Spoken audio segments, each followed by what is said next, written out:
Hi, everybody. Welcome to Halftime Live here on Brew Sports. It is a Tuesday edition of the program. Still no Tanner Burke. I have no idea where he is. I'm sure he's somewhere in Florida. I think he mentioned he was in Venice, which I thought he was in Italy, so I have really no idea where the heck he actually is. No, he is still in Florida. He'll be back on Thursday. For those of you that are hashtag Team Burke, I completely understand it. If you want all your Bills talk, nobody has time to talk about the Bills, so I'm going to talk about successful franchises for the next 30 minutes. And one of those people that's going to help me to do that is Jimmy Carlton, the host of Double Dribble. He is here with me now. Jimmy, how are you doing today, sir? Welcome to Halftime. I'm doing great. Yeah, thanks a lot for subbing me in. Absolutely. It's great to have you. Win that sixth man off the bench and figured you'd be a very competent man to come on in and give us a couple of solid minutes today. Yeah, I will do no Buffalo Bills talk. Thank you. Thank you.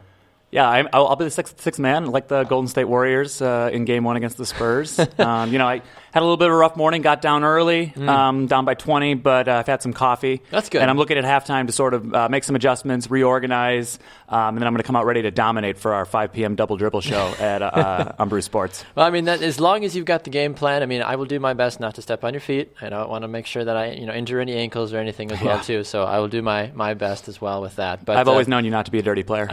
I try not to be. Just ask my former teammates. All right, with that being said, we've got a lot of good stuff to get to today. We're going to be joined by two great correspondents here in just a moment. Unqua Sonye is going to be here to give us a look into the wide world of the NFL. Some great big news happening over the last hour and a half or so that he's going to help us break down. Plus, David Kenyon of Bleacher Report is going to be here as well to help us dive into Jimmy's bread and butter, the NBA Conference Finals. So David will be here to give us all the latest and greatest for that as well, too. A reminder for you, if you are just tuning in, we'd love to hear from you about everything we got going on today. It's always good to hear from you wonderful people. We're also broadcasting live here on Facebook, on YouTube, and on Spreaker.com as well, too. So we are on 3 different platforms all at the same time. Give it to us. We'd love to see and hear from all of you. And, of course, Josh already in the comments starting it says, hashtag free Tanner. Listen, I would love to free Tanner. I don't know where Tanner is. He's off pedaling a gondola or something through Venice, like he said. Where in the world is Tanner? I would love to know. I've tried to call. I've tried to text. I've sent smoke signals. He never responds. The classic 90s game. It really is. I would be all about that. So, all right, guys, let's get a move on with everything. As we mentioned, Unqua Sonye, one of our great correspondents, is here this morning to dive into the world of the NFL. It's been a little while since we've heard from Unqua, but it is always a pleasure and an honor when he joins us back on Brew Sports. Unqua, a very good Tuesday to you, sir. How are you? I'm just glad to be standing, Tanner. Good morning to every one of you. Glad to be standing? What's going on with you? How bad of a day could you possibly be having already, sir? It's not even a bad day. It's just been a rough stretch. You mentioned at the top of the show that I've been out and about for the past couple of weeks. I've gotten barely any sleep, started a new job. We have a concert on Saturday, if you're in the New York area, that I'm the musical director for, and I have been losing sleep. My goodness. But all good things, though. It's been good stress. You're still in good health. You're just a little bit tired, and I completely understand that. Here. But it's good to be back for sure. It is. Back to the swing of things. Absolutely. Well, of course, as if anybody that's been following the NFL recently, they have heard the breaking news this morning that Adam Pac-Man Jones has pled guilty to one account of his single misdemeanor charges that he was charged back in January outside a Cincinnati hotel when he resisted arrest and all of that fun business. He's been in the league for a long time. He spent 7 years in Cincinnati as well. Unqua, how do you read into the situation? The NFL hasn't come out. They haven't said anything yet that there are going to be any punishments. Jones is going to have to serve 2 days. Jones is going to have to serve 2 days in prison for his role and everything going on that route. But the real question is, though, I mean, how do you view something like this, Unqua, with the situation moving forward for Jones? I mean, Jones has been in the league for nearly a decade now. He's had brushes with the law. He's been on teams, off teams, sometimes for behavioral reasons, other times for performance-based. To me, honestly, it's really not that big a deal. I mean, we see players in the NFL get in legal trouble all the time, and somehow it's either skirted under the rug or they find a new place to play. It's very rare that a player with a rap sheet does not find a job. See Greg Hardy. Sad to say. It is. I mean, to an extent. I mean, and Greg Hardy, though, I mean, he's found a little bit of a job in Dallas, of course, because Jerry Jones will take anybody. But, Jimmy, how do you read into this situation with Jones? I mean, I guess I depart a little bit from Unqua's take, just in that I don't think that this is the gravest, misconduct that we've seen in the NFL. Certainly, there are worse offenses than what he's been doing, and his previous transgressions have been, marijuana and getting into scraps, or his entourage gets in scraps at nightclubs. But I think part of the problem here is this the talent excuses everything. And granted, the NFL likes to, the NFL is results-based business, and he just was a Pro Bowler in 2015. He's obviously still a very good player. But at the same time, I don't think, for this league that purports to be trying to change its image and to come out strongly in some situations, but not against the guy who's, I've got a page open here now. He's been arrested 8 times. And for me, I always go back to that 2007-2008 incident at a nightclub where, and he was found to be not connected directly to the incident, but he's been sued in civil court several times about it, right, where the security guard was shot and paralyzed. And for me, even if you're not legally indicted in that case, that should be sort of a wake-up call in what you're doing in your personal life to make some changes. This guy is still paralyzed with a wife and kids, and if that doesn't enter into your decision making when you're out with your gang or your group and hanging out, I don't know why this guy is still making those decisions. Right, exactly. It is unfortunately, as you mentioned, a results-based business, and that's always, I've used the example 100 times on Brew Sports. I said if Aaron Rodgers walked out to a city square and murdered someone tomorrow, 31 NFL teams would still give him a job, unfortunately, because he is such a great player, and NFL teams will push a lot under the rug instead of, when it comes to murders. As soon as you say down with America, as like Colin Kaepernick, totally different situation. Everybody's like, oh, to heck with him, but you killed somebody? Yeah, we can find a job for you.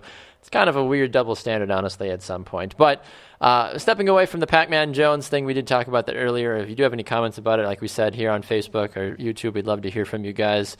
We say hi to Jeff, Emily, Patrick, Kurt, and everybody else tuning in as well. Some more happy news, some exciting news. For those that know, one of the greatest to ever play the game, Peyton Manning, was announced today. He will be the host of the 25th Annual ESPY Awards. Now, in the past, we have seen Jimmy Fallon, Jimmy Kimmel, others, Seth Meyers, among others, that have come out and been hosts in the past. And it's been pretty funny, pretty exciting. But this is the first time in a long time they're going with a former NFL player to now do this. But Peyton Manning is kind of a funny guy that we've all seen the commercials. We've had some good laughs with it as well, too. Unqua, there's not much to really analyze with this, but how was your reaction when you heard that Peyton Manning was the one that was selected to host this year? I literally kind of shrugged and said, okay. They could. It's not a bad pick. Peyton Manning is used to doing things like this, and I sometimes cringe when I see former athletes get a chance to host like this, because some of them really aren't in the public spotlight, and sometimes it takes a little extra coaching, and sometimes it just takes being comfortable. I think Peyton Manning is fully comfortable with who he is as a person, who he was as a player, and is going to poke quite a few jokes at his expense while still saying, hey, I still hold records that you all wish you could even. Right. I wonder how many times do you think they're going to make him sing as well, too? They're like, I'm hosting the ESPY Awards. I'm waiting for him to, do that a couple of times. That's exactly what's going to end up happening. He's going to find a way somehow to work in it, I feel like. But I've always enjoyed Peyton Manning acting. I'm telling you, if he opens the show with a tie into Nationwide, you should be suing for your royalty check, right now.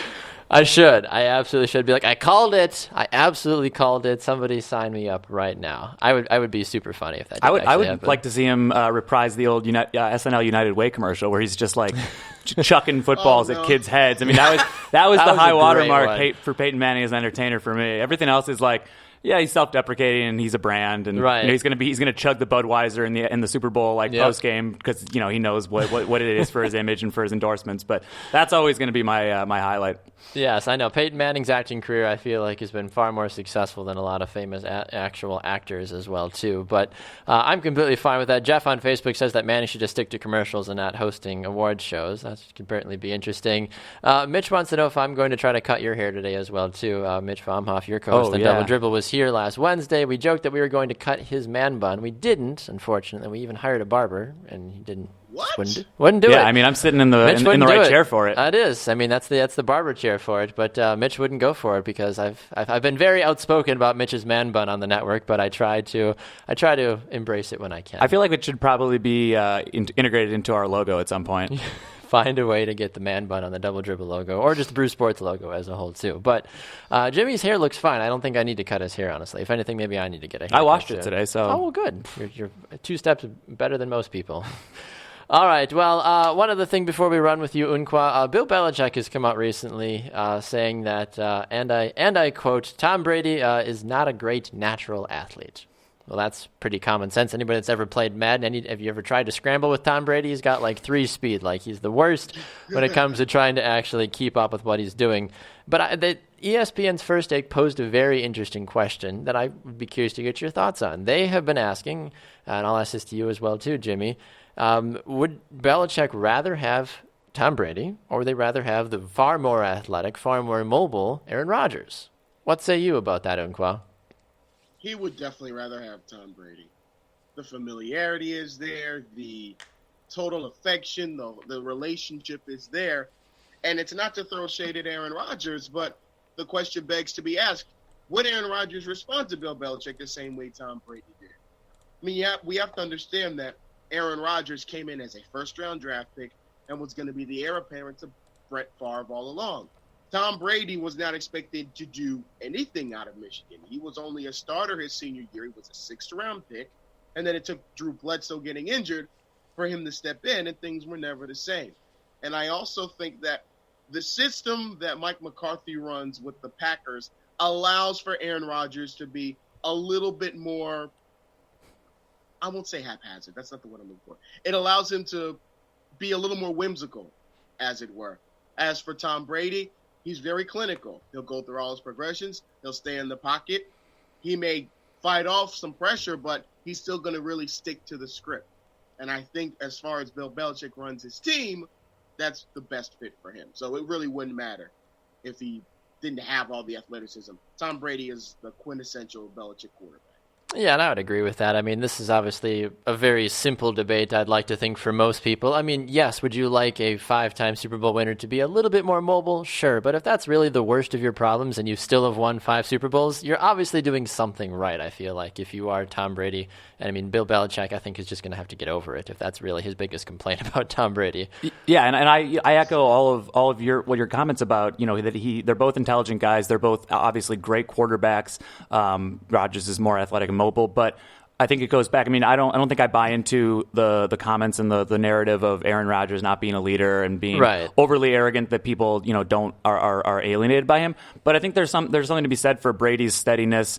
You've never heard any comments by ex-teammates who are leaving that, you know, that they've been unhappy with his style or his personality.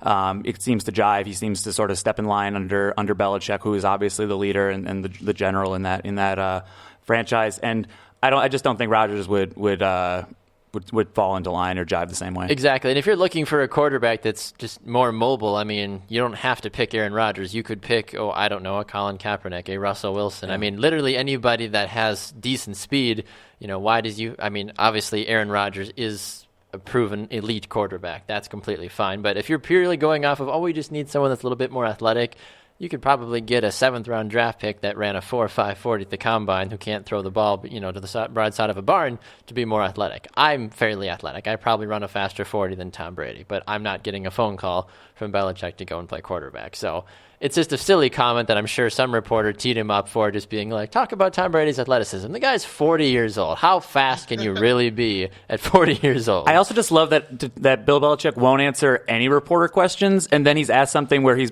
not throwing Tom Brady under the bus, but it's definitely not the most positive thing he could say about his quarterback, and he has no problem just answering that one, because Bill Belichick has no personal connection, or nobody is endearing to Bill Belichick. It's all business. It is absolutely hilarious. But all right, Unquo, we got to let you run, unfortunately, but we appreciate you swinging by. Where can people find you on social media so that way they can keep up with what you got going on? On Twitter, that's where I usually am, at @N_ASONYE. Perfect. Thanks so much, Unquo. We'll talk to you soon, sir.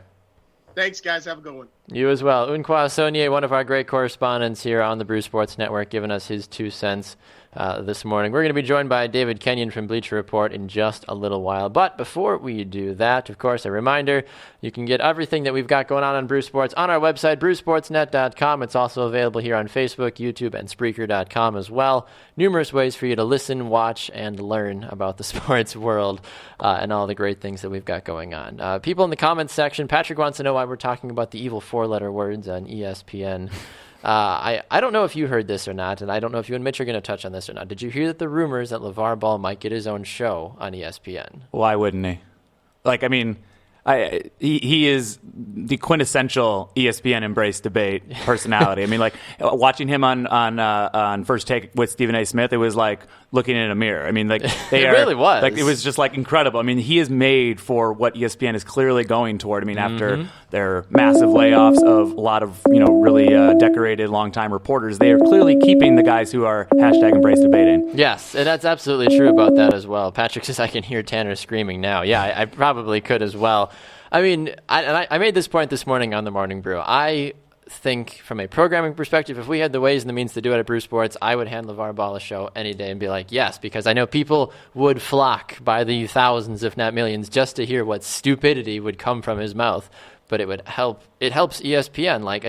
People are saying it's a dying brand. Well, what better way than to bring in one of the most controversial figures of the last year and have him just start spewing off random things? People are going to hate it, but they are going to not be able to shut it off at the same time. I mean, we're talking about it right now. We've talked about it in probably 2/3 of our double dribble shows, and his kid's not even in the NBA yet. Although we will find out tonight. That is true. Where he could possibly be headed. Do you have any inklings? Any at all? No, if you had to make a prediction. I don't have any inklings. They're ping pong balls bouncing around, and I mean, it's the ultimate randomness as long as you don't buy into too many NBA conspiracies. But I am really, really rooting for him for the Lakers not to be able to get him. So if the Lakers pick falls outside the top 3, and we'll get into that a little bit more on our basketball show. But just because that's clearly where he wants to go, he said it. The balls have explicitly said that he wants to go to the Lakers, and if he doesn't, it's going to cause. I want him to go to endless Brooklyn. entertainment. I really want him to go to Brooklyn so he can just die. Yeah. Just be like, just go away. Be like, what's that? You want to be the focal point? Sure, go to Brooklyn where they have nobody. That would be fun. Yeah, I would pay to see that. All right. As we mentioned about the NBA, the Eastern and Western Conference Finals are rolling. Golden State, as we talked about in the beginning, won Game 1 in dramatic fashion. One of the gentlemen that's been covering it, not only for Bleacher Report, but just for Brew Sports as a whole, is David Kenyon, and he joins us now. A very good day here on a Tuesday to you, David. How are you, sir? You're doing so well, David, I can't even hear you for some reason. I don't know why, but hopefully he can. I'm not sure what's going on with that one, but we'll see. We'll come back to David in just a quick second. But he's speechless about the NBA playoffs. He's speechless. He's like, listen, guys, it's been so great. Unlike most of the players in their post-game press conferences who have had plenty to say. That is true. That is very true. But I think we've got David back now. David, are you there, sir? How about now? There we go. We got him. All right. Life is good now. We've got David ready and rolling. All right, David, talk to me about Game 1, Golden State, San Antonio. A comeback. Golden State was down by as much as 25 at one point, and now they've somehow managed to sneak out a victory after Kawhi Leonard went down. I got a chance to watch most of the game. I don't ever get a chance to watch most NBA games, but I got to see most of it. I still can't believe what I saw. David, what did you take away from this one? That if you doubted Kawhi Leonard's impact for the Spurs after they wrecked the Rockets in Game 6 of the previous series, that pretty much described it perfectly how much he means to that team. Yeah, I mean, I don't understand. But that's the thing, though, too, is that Kawhi Leonard, I feel like, and you're the basketball guy, not me, Jimmy, I feel like his impact has been so all over the place, even in the playoffs as well, too. Am I totally wrong on that? I think Kawhi Leonard's impact doesn't really fluctuate that much, but the difference over the last couple of games when the Spurs played the Rockets rolled over and died. James Harden was indifferent to playing that basketball game, and then a couple of days later, you're playing against one of the best constructions of talent, one of the best NBA teams we've ever seen. Right. Most people's odds-on favorite to win the championship, and so you really can't give the Warriors any opportunities, any openings, and your best player going down was clearly, it was part of a sort of a full second half comeback that that ended up being the turning point. Right. I mean, in this game too, I mean, the way you break it down, I mean, Golden State proves that sometimes sweeping teams back to back is not always a good thing to then go and start off at game one. We've seen it before. I mean, they were slow against Utah after they swept their the game in the first round. It happens in game one. When you don't play consistent basketball, it slows you down a little bit. And some people are like, well, you get more rest, you get going. Well, that first half, though, I mean, if Golden State hadn't done what they did in the second half, if they finally hadn't woken up and Kawhi hadn't gone down, we could be talking about how San Antonio beat Golden State by 30 or maybe even 40 at that point, too. Right. I mean, talent overcomes a lot, right? It does. Usually it ends up doing it. But all right, talk to us about this Kawhi Leonard injury, though, David, from your perspective. You do have a covering when it comes to the San Antonio Spurs as well, too. How much of an impact is it going to have for San Antonio in Game 2? It's sounding like Leonard will be officially out. I've even heard rumors he might even be out for Game 3 as well, too. What is this going to mean now for the Spurs moving forward? Well, it'll mean a lot more Jonathan Simmons and Kyle Anderson, a couple guys who kind of battled for the rotational spot the entire season. Simmons has played really, really well over the last 2 weeks, but I mean, you can't replace Kawhi Leonard. The way he's developed his offensive game and become a versatile scorer, but not only that, he's an attacker now. He can take you off the dribble, and he's been a primary playmaker for the Spurs this year if it hasn't been Tony Parker. But that is the big problem. Now Parker's out too, so you're going to have to turn to Jonathan Simmons and Manu Ginobili to initiate offense, or LaMarcus Aldridge as a post-up option. And then on the defensive side, Danny Green, I mean, it sure is nice to have Danny Green waiting as the next top defender, and he usually takes the toughest assignment anyway. But with the Warriors, there's 3 of them in the backcourt. You have to chase Curry around, you have to chase Durant around and deal with him being 7 feet tall, and you have to really chase Klay Thompson around because he works so well off screens. David, after the game, or yesterday, Greg Popovich made a lot of comments that were pretty upset. He was pretty upset about Zaza Pachulia, getting under Kawhi Leonard on that closeout, basically blaming him whether there was intent or not for Kawhi's injury. Even going so far as to compare it to manslaughter is pretty incendiary stuff, especially from a guy who, again, like Belichick, doesn't like to talk to the media, but really seemed to appreciate the opportunity and the opening to make some comments. I'll tell you, what it sounded like to me was a guy who knows he has a lot of clout and has a lot of sway in the league because he's so revered and so respected, using that as an opportunity, sort of the way David Fizdale did in the first round, to draw attention to something that he is hoping to take advantage of and benefit from. What did you make of Pop's comments about Zaza being a dirty player? What do you make of sort of intent versus just the result of a play? And how do you think it impacts the rest of the series? That's a really good question. There's something that coaches need to do, especially when they're going to be at a disadvantage, and that's try to work the refs a little bit before. So maybe you catch them in that mindset like, hey, okay, yeah, watch extra carefully for that. Because the Spurs are going to need a few more calls. They simply cannot, or, we think, but it's the Spurs, so who knows. They can't compete without Kawhi Leonard. I mean, they'll lose by a hard-fought 15, But as far as the comments with Pachulia, I very much understand it, especially from the Spurs perspective, because he has been a dirty player, at least against the Spurs, and I think we can kind of accept that Pachulia is a dirty player.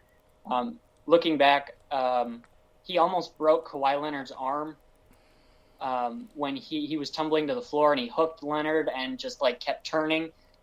He elbowed both Patty Mills and David West in the face. So, there is that history, and you have to take that into account. But as far as the intent question, I think the biggest thing is people want to get stuck on the big headline, and that's the biggest one. And whether or not you think it was intentional, it was irresponsible. And I think we need to start and really finish there. He should know better.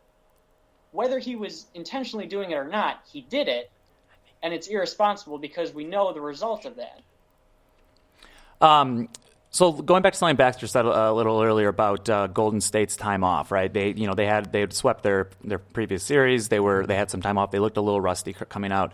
Going over to the Eastern Conference, another team that has had a lot of time off is the Cleveland Cavaliers, who haven't played in 10 days since they swept against the Raptors. And earlier today, LeBron James had some comments that ESPN was reporting about, where he was asked about the rest and the rust, and he said he feels worse when he doesn't play. Now that's probably a guy who knows what he's supposed to say, right? Yeah, exactly. And it's probably true for him because he's a robot alien sent here to win all the be in the finals every year. But going over to that side of the playoffs, what do you make of the series with the Cavaliers and the Celtics that's starting up tomorrow? How much defense are the Celtics going to play? And as you mentioned with the rust, how many shots are the Cavs going to miss? You look at the Warriors' first half. They had quite a few open shots that they just plain missed. And then in the second half, they just plain made. So it can be that kind of thing where the Cavs might come out rusty, but then are the Celtics causing it, or are the Cavs just missing? Because you can play good defense and have Kyrie Irving score 45 points on you because he's also a freak. You can play good defense and LeBron goes for 30 and 10 because he's LeBron James. Or you can hold him to 20% shooting and that was not a product of your own defense. So that is the biggest question for game one. And unlike the Spurs, would the Celtics be able to steal that one? I've heard rumors today that if Boston and Cleveland are tied 1-1 with the series going back to Boston, that there's an opportunity that Boston could actually win the series. I find that still a little ridiculous. I think if Boston's lucky, they'll win 2 games. But is there, forgive my inexperience when it comes to the basketball scene at all, is there any possible scenario that either of you see that Boston wins this series, aside from LeBron James just giving up basketball and never coming back? No, I don't think so. I mean, even though there have been some counter arguments to the best player on the court of either team is that they're going to win the game, they're going to win the series. That's right. Sort of the prevailing sentiment in the NBA and the wisdom. It's been interesting of the four sort of front running MVP candidates all year long. We made much ado about the MVP race. Russell Westbrook goes out in the first round. James Harden goes out in the second round, doesn't really show up. Kawhi Leonard now might be out. And who's still left there? The guy who's probably going to end up in fourth place in the MVP voting, but really should just win it every single year that he plays, LeBron. And he's having possibly his best playoffs since in 5-6 years. Statistically, he's carrying the Cavs. I just don't see a way that the Celtics are going to be able to slow him down. They have even fewer guys than the Raptors did in terms of sort of big, bruising, physical guys that can actually get in his way and defend him. What do you think, David? Just a curiosity for both of you as well, too, as we're talking with David Kenyon from Bleacher Report, before we let you run. If you had to name somebody that's not one of the big players currently on any of these 4 teams remaining that you think is going to show up, I mean, we saw Kelly Olynyk last night bring the roof down in Boston. No one ever thought that was going to happen. But I mean, specifically looking at the Golden States or looking at the Clevelands more so than any other team, is there a person that is not being talked about as much? I mean, I feel like even Klay Thompson could fall into that category because he just hasn't gotten a lot of press recently. But is there somebody you think is going to step up that we're not talking about or people will be so surprised about, even though people have actually been talking about it? Right. I mean, we've got 4 teams left, right? So there's been a lot of focus on basically anyone who's a rotation player who's going to have a potential to make an impact. But on the Warriors Spurs side, the guy I would look at, and he's certainly not a forgotten player, he makes himself known, would be Draymond Green. Not one of the probably two or three best players on that team, but he's shooting 55% on threes in the playoffs. He's an okay 3-point shooter, but that's like David said, that's another example of something of a case where you would expect to regress back to the mean. He's going to go back, and I think the Spurs are going to have to continue to be like, if somebody's going to beat us, we're going to let him shoot and be the guy that beats us. On the Cleveland-Boston side, I talked about them not really having a stopper for LeBron compared to what the Raptors have with a few bigger guys. Jay Crowder, who is he's a big guy. Yeah, I mean that is a lot of man right there. And if there's one guy that can at least slow him down, it's probably going to be Marquette's own Jay Crowder. What do you think about that one on that side, David? Well, I mean, I'll just fill out the teams he didn't hit. Patty Mills for the Spurs. I think he was 1 for 6 or 1 for 7 from 3-point range in the first game, and he's a 40% 3-point shooter. If one of those goes down, suddenly the Spurs probably have a lead late. And maybe that changes game 1 too. So that's a big thing for the Spurs. And then on the other side, Cleveland, they have Tristan Thompson in the front court, who's been an awesome rebounder. He's not much of a scorer, but he's a really good rebounder. And again, in the regular season, he averaged 4.5 or so offensive rebounds against the Celtics, and the Celtics are really, really mediocre to below average on the glass. And so Tristan Thompson keeping possessions alive, giving the Cavs more second chance opportunities, that could really kill the Celtics. Last thing here before we let you run, David. Jeff asks a phenomenal question on Facebook that I would love to know the answer to. I don't know if there is an answer to this, but he asks, what would it take to beat LeBron James? What does it take realistically? I'm going to throw that to David because I don't have an answer for you. Going to deflect to David. David, do you have an answer? You say to beat or to be? To beat, B-E-A-T, okay. Beat. How would you beat LeBron James? Well, there aren't many good blueprints, but... Challenge him to a different sport. Yes. Yeah. Ping pong. Except not football, because he'll wreck you at that, too. True. Man, the Spurs are kind of an outlier from that championship they won because they did everything so perfectly. But man, with this Cavs team, if you can stop LeBron's passing, which is super difficult because you have John Wall, you have Chris Paul, and then you probably have LeBron as the best passers in the NBA, and that's such an underrated part of his game.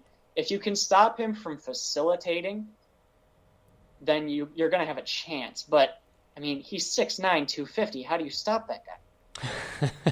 I mean, that's a valid point. I mean, even from the passing perspective, too, that's something that I just don't think about a lot. When you think of LeBron James, you think of his shooting, and he plays fairly good defense. But, I mean, you don't think about the passing. You think of the Chris Pauls and the other guys that are, shorter to the ground, that are, dishing it out. That's their job more than making the buckets. But I guess the passing, I think, would be a good thing to shut down as well, too. But, as you mentioned, how do you shut down a starting linebacker for any NFL team? Like, it seems terrifying. Well, and that's the dilemma with these super teams, with the Warriors and the Cavaliers, which is why everybody's there, is predicting that since the season started, they were going to meet in the finals for the third straight year because they have too many options. You take away the best player on either side.